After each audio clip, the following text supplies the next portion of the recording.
Polisi akhirnya mengungkap siapa sosok pengirim sate beracun yang menewaskan bocah berusia 10 tahun, NFV di Bantul, Yogyakarta. Inilah Nani Apriliani, wanita berusia 25 tahun yang beralamat KTP di Desa Buniwangi, Kecamatan Palasan, Majalengka, Jawa Barat. Nani Apriliani nekat menaburkan racun ke dalam sate yang hendak dikirimkan kepada target yang ternyata seorang anggota polisi senior di Polresta Yogyakarta. Namun nahas, justru sate tersebut disantap oleh NFP, anak pengemudi ojek online yang menerima orderan tersebut. Akhirnya kini Nani Apriliani terancam hukuman pidana mati atau seumur hidup atau paling lama 20 tahun. Setelah dilakukan penyelidikan selama 4 hari, polisi akhirnya meringkus Nani Apriliani yang merupakan pengirim sate beracun itu. Di Reskrimum Polda Daerah Istimewa Yogyakarta, Kombes Pol Burhan Rudi Satria mengatakan Nani Apriliani ditangkap di rumahnya di Potorono, daerah Bantul.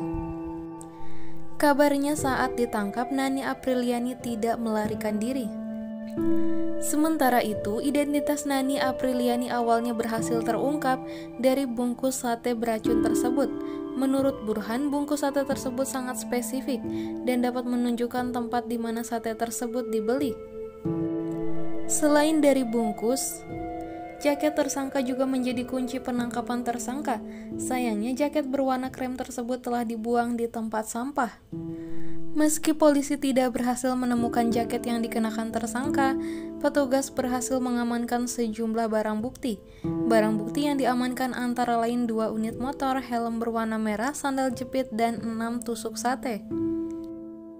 Adapun bukti lontong yang sudah bercampur sambal kacang, agar-agar, risol pastel, mata kue pisang, dan uang sebesar Rp30.000.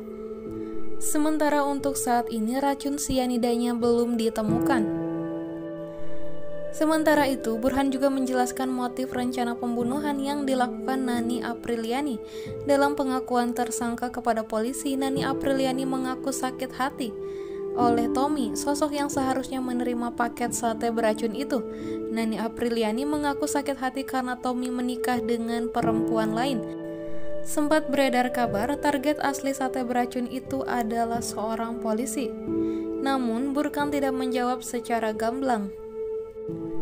Saat ini, polisi juga masih melakukan penyelidikan sebab tersangka masih banyak diam saat pemeriksaan. Fakta lain juga menyebutkan Burhan menjelaskan kandungan racun yang ada di bumbu sate tersebut adalah jenis kalium sianida atau KCN. Racun itu ternyata dibeli secara daring oleh tersangka sejak 3 bulan lalu dengan sengaja ditaburkan ke dalam bumbu sate. Racun tersebut sudah dibeli sejak 3 bulan yang lalu, ungkap Burhan. Polisi pun menyebut kasus ini sebagai pembunuhan berencana. Alasan lainnya, pelaku sengaja memesan ojek online tanpa aplikasi karena dianggap lebih aman. Dalam penuturannya, tersangka mengaku tidak memiliki aplikasi saat memesan. Atas perbuatannya tersebut, Nani Apriliani dijerat pasal 340 KUHP dengan ancaman hukuman pidana mati atau seumur hidup atau paling lama penjara 20 tahun.